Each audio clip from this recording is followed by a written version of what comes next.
주님께서 여러분과 함께 또한 사제의 영과 함께 루카가 전한 거룩한 복음입니다. 주님 영광 받으소서. 유다 임금 헤로도의 시대에 아비야조에 속한 사제로서 즈카리야라는 사람이 있었다. 그의 아내는 아론의 자손으로서 이름은 엘리사벳이었다. 이 둘은 하느님 앞에서 의로운 이들로 주님의 모든 계명과 규정에 따라 흠없이 살아가는 사람들이었다. 그런데 그들에게는 아이가 없었다. 엘리사벳이 아이를 못 낳는 여자였기 때문이다. 게다가 둘 다 나이가 많았다. 즈카리야가 자기조 차례가 되어 하느님 앞에서 사제 직무를 수행할 때의 일이다. 사제직의 관례에 따라 제비를 뽑았는데 그가 주님의 성소에 들어가 분향하기로 결정되었다. 그가 분향하는 동안에 밖에서는 온 백성의 무리가 기도하고 있었다. 그때 주님의 천사가 즈카리야에게 나타나 분향제단 오른쪽에 섰다. 즈카리야는 그 모습을 보고 놀라 두려움에 사로잡혔다. 천사가 그에게 말하였다. 두려워하지 마라, 즈카리야. 당신은 너의 청혼이 받아들여졌다. 내 아내 엘리사벳이 너에게 아들을 낳아줄 터이니 그 이름을 요한이라 하여라. 너도 기뻐하고 즐거워할 터이지만 많은 이가 그의 출생을 기뻐할 것이다. 그가 주님 앞에서 큰 인물이 될 것이기 때문이다. 그는 포도주도 독주도 마시지 않고 어머니 태중에서부터 성령으로 가득 찰 것이다. 그리고 이스라엘 자손들 가운데에서 많은 사람을 그들의 하느님이신 주님께 돌아오게 할 것이다. 그는 또 엘리야의 영과 힘을 지니고 그분보다 먼저 와서 부모의 마음을 자녀에게 돌리고 순종하지 않은 자들은 의인들의 생각을 받아들이게 하여 백성이 주님을 맞이할 준비를 갖추게 할 것이다. 즈카리야가 천사에게 제가 그것을 어떻게 할 수 있겠습니까? 저는 늙은이고 제 아내도 나이가 많습니다 하고 말하자 천사가 그에게 대답하였다. 나는 하느님을 모시는 가브리엘인데 너에게 이야기하여 이 기쁜 소식을 전하라고 파견되었다. 보라, 때가 되면 이루어질 내 말을 믿지 않았으니 이 일이 일어나는 날까지 너는 벙어리가 되어 말을 못하게 될 것이다. 한편 즈카리야를 기다리던 백성은 그가 성소 안에서 너무 지체함으로 이상하게 여겼다. 그런데 그가 밖으로 나와서 말도 하지 못하자 사람들은 그가 성소 안에서 어떤 환시를 보았음을 알게 되었다. 그는 사람들에게 몸짓만 할 뿐 줄곧 벙어리로 지냈다. 그러다가 봉직 기간이 찾아 집으로 돌아갔다. 그 뒤에 그의 아내 엘리사벳이 잉태하였다. 엘리사벳은 5달 동안 숨어 지내며 이렇게 말하였다. 내가 사람들 사이에서 겪어야 했던 치욕을 없애주시려고 주님께서 굽어보시어 나에게 이 일을 해주셨구나. 주님의 말씀입니다. 그리스도님 찬미합니다.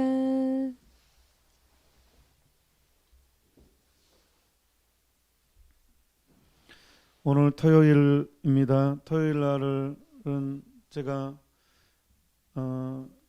항상 그 묵주기도 신비를 해설을 하겠다고 했습니다. 오늘은 이제 고통의 신비 들어갑니다. 일단 들어갑니다. 근데 그거에 앞서 엘리사벳 즈가리야 탄생 예고가 나왔잖아요. 네, 그것만 잠깐 언급하고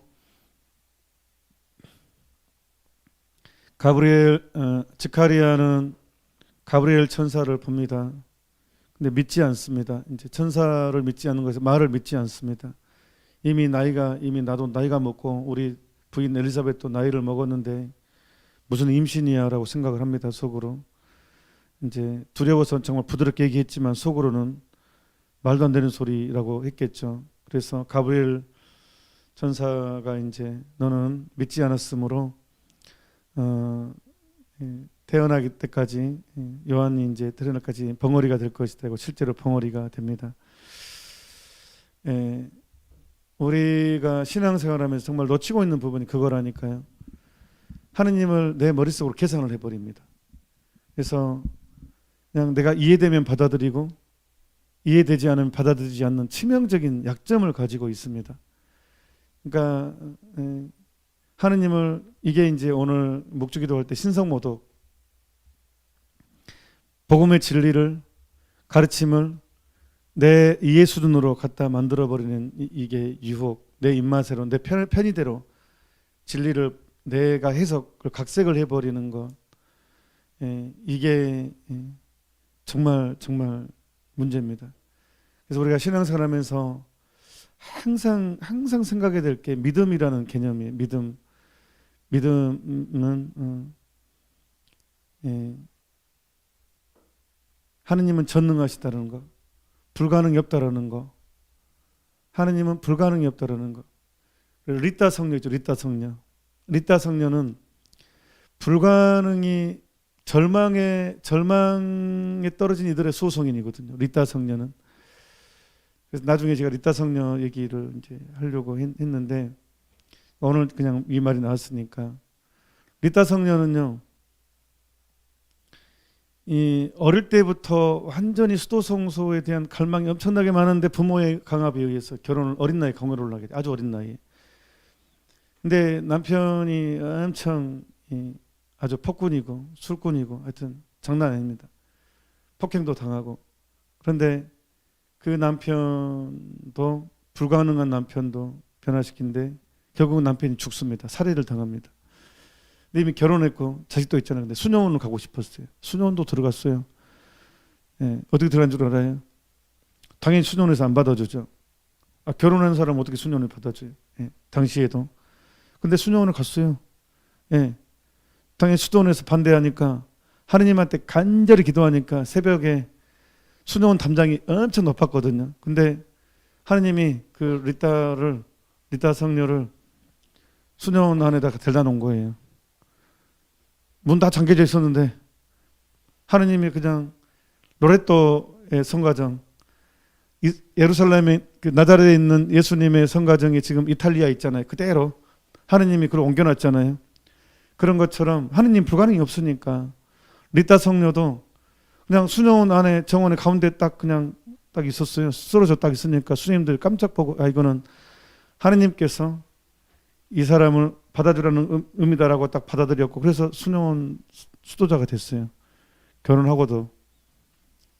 그러니까 이미 이제 하느님의 특별한 그래서 리따 성녀는 불가능이 없는 그 절망의 수호성인 이렇게 알려져 있습니다.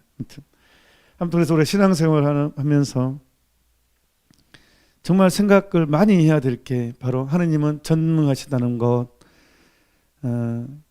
우리가 미사 때마다 신앙 고백할 때 전능하신 천주성부 그러잖아요.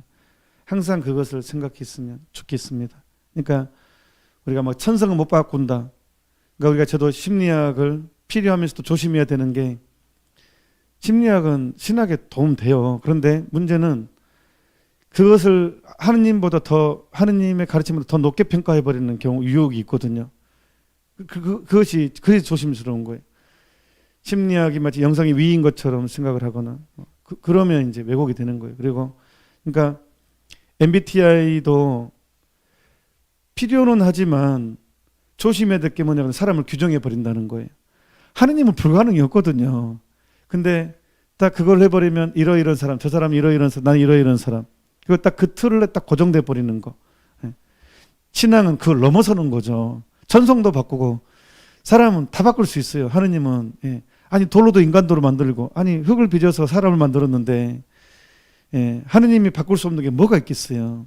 그러니까 우리가 인간의 틀을, 이 상식을 벗어나야 돼요. 이렇게. 그러니까 알기 위해서 믿어야 되고 믿기 위해서 알아야 되고, 이 두 가지가 항상 같이 가는 거예요. 그러니까 제가 강조하는 것은 정말로 하느님은 불가능이 없으시다. 이것을 흐리게 하는 거에 대해서는 우리가 분별을 잘해야 되는 거예요. 하느님은 불가능이 없으시는데 이것을 흐리게 하는 어떤 이론이나 것들은 항상 우리가 분별을 해야 되는 거예요. 자, 오늘 말이 많았습니다. 자, 오늘 고통의 신비 제1단입니다. 고통의 신비 제1단이 뭡니까? 예수님께서 우리를 위하여 피땀 흘리심을 묵상합시다. 가톨릭 교회에서 가장 중요한 개념, 교리 중에 하나를 뽑으란다면 그 중에 하나가 예수님은 하느님이시요 사람이라는 거예요. 신성만 강조해도 안 됩니다.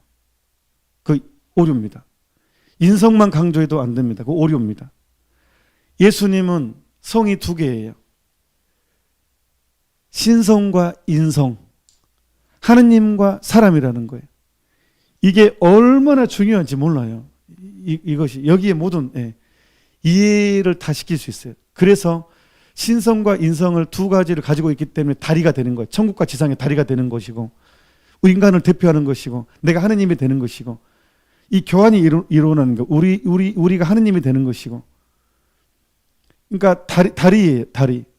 사체르도스라는 게, 사제를 사체르도스, 이게 다리 연결하는 거예요. 천성과 신성과 인성. 그러니까 미사 때 포도주와 물을 섞는 거예요. 포도주는 신성을 상징하고, 이게 빨간 딱 해놨어요. 포도주를 표시하려고, 또 안 헷갈리게. 이거는 물. 포도주하고 물을 넣었죠. 이 포도주는 신성을 상징해요. 하느님을 상징해요. 이 물은 인성을 상징해요. 그러니까 얼마나 중요한 개념인지 몰라요. 이게 예수님은 하느님이시요 사람이라는 것. 신성과 인성을 가지고 있어요. 그러니까 유일무이한 구세주가 될 수밖에 없는 것이고, 우리의 대표가 되고 또 우리가 하느님이 되는 모든 논리의 근원입니다. 이게 뿌리예요, 뿌리. 예수님은 하느님이시요 사람이라는 것. 그런데 그래서 이게 성서를 읽다 보면 굉장히 감동스러운 장면이 있는데, 여러분들은 이제 복음서 중에서 특히 이제 오늘 신약성서를 얘기합시다. 예수님에 관한 이야기니까 신약성서는, 구약성서는 예수님이 올 것이다, 올 것이다, 올 것이가 구약성서고, 예수님을 그림자처럼 이제 표현하는 것이 구약성서고, 신약성서는 오신 예수님에 관한 이야기이고, 자, 그래서 오신 예수님에 관한 이야기 신약성서를 봅시다. 그러니까 신약성서, 구약성서로 완전히 연결되어 있죠. 홍해바다 건너는 것은 세례성사고, 다 이게 이사야 예언, 야의 첫째 종, 둘째 종, 셋째 종, 넷째 종 이야기는 예수님의 순환 이야기이고, 다 이게 멜기체덱의 빵은 성체성사를 예표한 것이고, 역시 다 아무튼 구약과 신약은 서로 완전히 맞물려 이렇게 있습니다. 자, 신약성서에서 여러분들은 어떤 부분에서 가장 큰 감동을 받으셨습니까? 저는 신앙에 눈을 뜰 때 제가 신약성서에 가장 감동받은 부분은 바로 이 부분이었습니다. 예수님이 가장 나약한 모습 보일 때, 겟세마니에서 나 이 잔 받고 싶지 않다고, 하느님 나 도저히 이 잔 못 받아들이겠다고, 와, 저는 전율이 있었어요. 그 전까지 저는 처음에 신앙할 때 하느님은 거룩하시고 하니까 하느님, 예수님을 신성만 생각했던 것 같아요. 하느님이니까, 신인이시니까. 근데 겟세마니에서 하느님이 나약해요. 하느님, 성부 하느님한테 애원합니다. 이거 나 안 가면 안 되겠냐고. 그 나약한 모습이 저는 너무너무 감동이었어요. 어떤 부분에서 감동이었냐 그러면, 나하고 똑같았구나. 이분은 똑같이 아팠구나. 똑같이 배고팠구나. 이게 저한테 너무너무 감동이었어요. 예수님은 밥을 안 먹으면 이분도 배가 고팠다는 거, 우리가 똑같았다는 거, 이게 엄청난 감동이었어요. 이분은 찌르면 이분도 아팠구나. 하느님이니까 덜 아플 것 같잖아요. 왠지 우리는.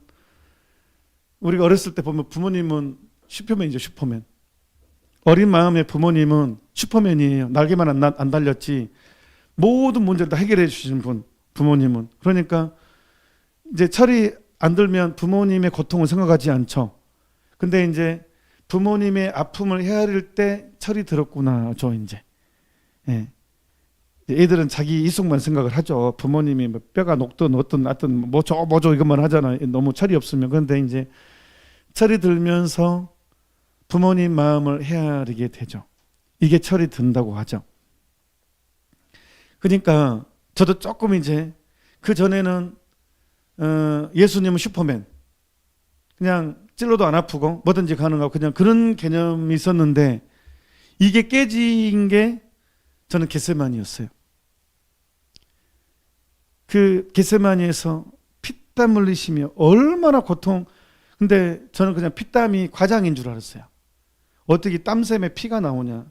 저는 한 번도 아무리 뭐 고통을 많이 안 당해서 그렇겠지만 땀샘에서 피가 나온 경우가 없었거든요. 예. 그 항문에 피가 나온 적이 있었지만 땀샘에서 피가 나온 적은 없었거든요. 근데 예수님께서는 피땀 흘리면서 기도했다는 게 저는 과장법인 줄 알았거든요. 근데 어떤 신부님 강론을 들으니까 그게 아닌 거예요. 사형수, 안타깝지만 사형수들이 전날 어떻게 사형당함을 알아버리면, 아니 또 사형장 끌려갈 때 이게 그 긴 복도를 갈 때 굉장히 휘청거리고 완전히 거의 못 걷죠. 이렇게 일반적으로. 그때 극도의 사람이 긴장을 하고 죽음을 앞두고 죽음의 길을 걸어간다는 것은 이 감당하기 힘든 것 같습니다. 저도 한번 고백했잖아요. 주님 당신이시군요. 책에 조폭, 시카를 들고 있는 조폭을 막 다 들었을 때 너는 오늘 죽어야 되겠다라는 말 제가 들었어요. 바로 앞에서 1m 길을 가다 좁은 골목에서 술에 취해서 술 냄새가 풀풀 나는 그 조폭한테서, 시카를 들고 있는 조폭한테서 너는 오늘 죽어줘야 되겠다라는 말을 제가 들었다니까요. 그때 심장이 멎어버릴, 이거는 어떻게 할 수가 없어요. 그때 느끼는 이 공포라는 것은 내 죽음이 내 눈앞에 딱 펼쳐졌을 때 그때 아찔이라는 것은 이루 말로 다 할 수 없는 것 같아요. 그러니까 그 사형장에 끌려가는 사형수들의 이 극도의 긴장과 공포와 두려움, 이게 스트레스는 정말 어마어마하다. 그래서 교수형을 당한, 어떤 이제 사형을 당한 그 제수도를 이제 시선을 수습할 때 속옷에 피가 묻어 있대요. 예, 이게. 예. 그러니까 그게 가장이 아닌 거예요. 겟세마니에서 피땀 흘리며 기도했다는 게 예수님이 얼마나 극도로 스트레스를 받았고 공포를 느꼈고 두려움을 느꼈고 아픔을 느꼈고 했다는 거예요.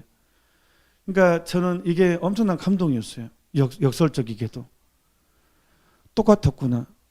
나하고 똑같았구나. 정말 하기 싫었구나. 너무너무 고통을 당했구나. 이 인성이 당는 고통은 이루 말로 다 할 수 없었다는 거예요. 근데 예수님 왜 당해야 돼? 왜? 이분이 죄가 없는 분인데 우리하고 똑같은데 딱 한 가지만 달랐죠. 원죄와 번제가 없었다는 거. 근데 왜 이 고통이라는 건 죄의 열매인데 사실은 원죄, 번제 다 해가지고. 근데 왜? 이게 이제 신앙에 대한 감각인데 내 죄 때문에 이게 실제적으로 느끼면 성숙하게 됩니다. 철이 드는 것입니다. 신앙이. 이게 안 되면 철이 없는 거예요. 이게 안 되면. 그러니까 예수님이 실제로 인성에 엄청난 타격을 받았다는 거예요. 겟세마니에서. 이게 이 잠 받고 싶지 않다. 성부 하나님한테 애원합니다. 성부 하나님 또 어쩌겠어요. 또 그 아들의 애원을 바라보는 성부 하나님 또 어쩌겠어요. 성령 하나님은 또 어쩌겠어요.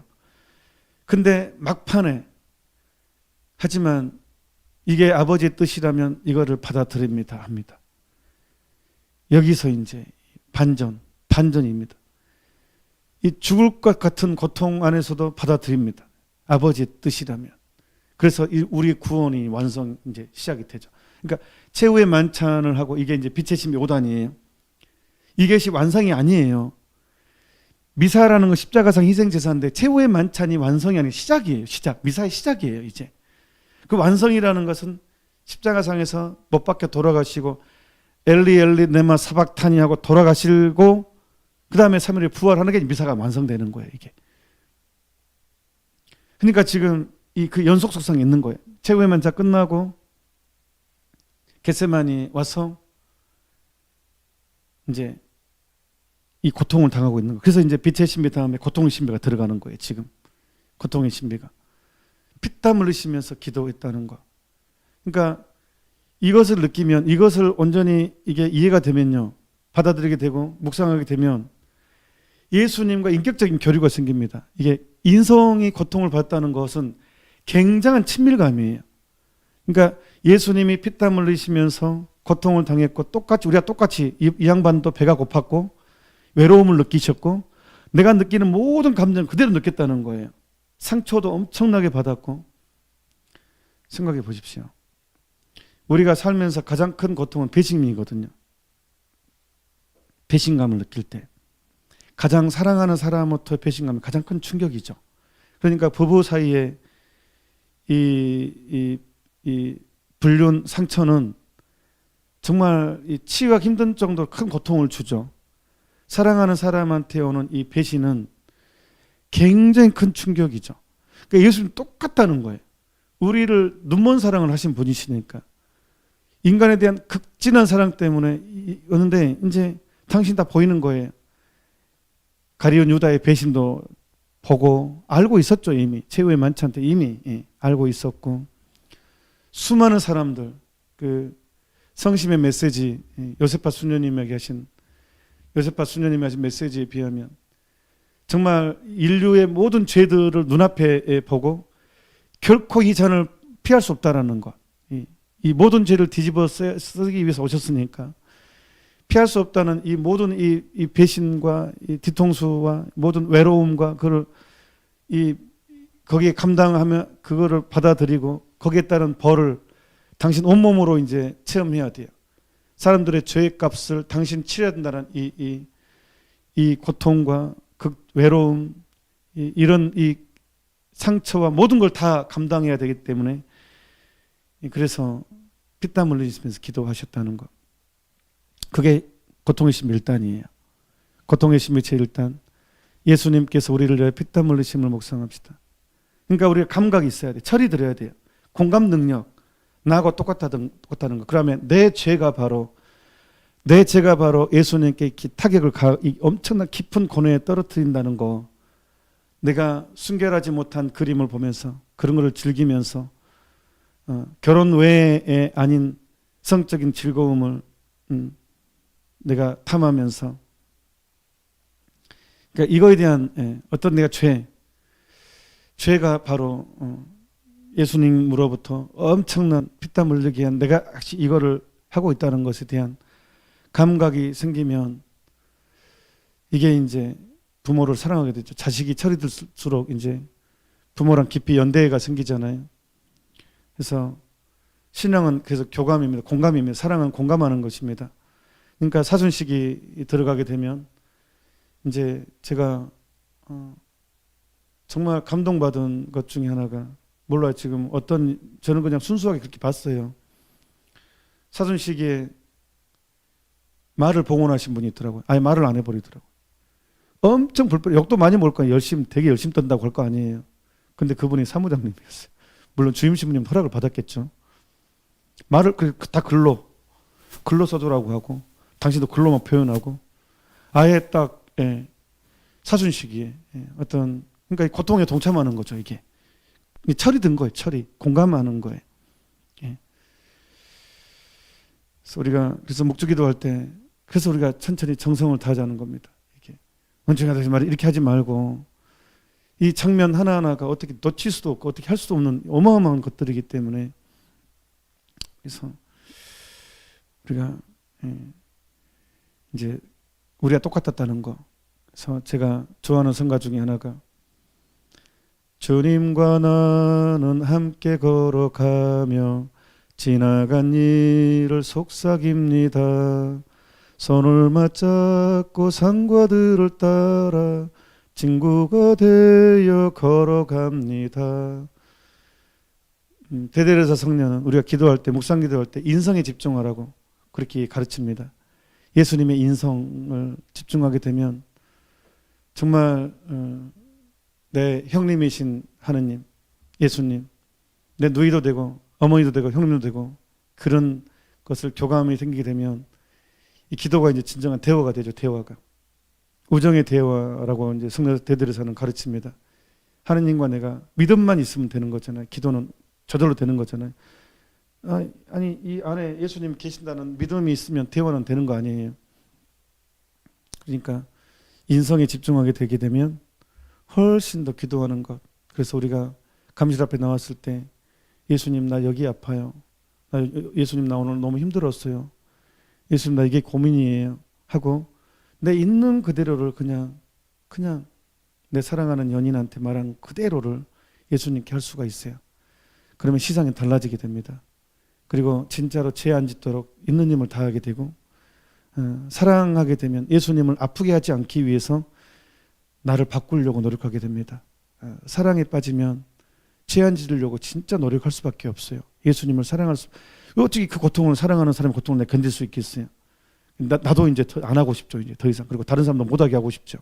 이게 사랑의 힘이죠. 그러니까 이게 이제 바로 이 지상에서부터 천국을 만들어 가는 거예요. 사실 그래서 사랑에 빠지면 이게 고통의 신 밀단입니다. 잠시 묵상합시다. 아멘.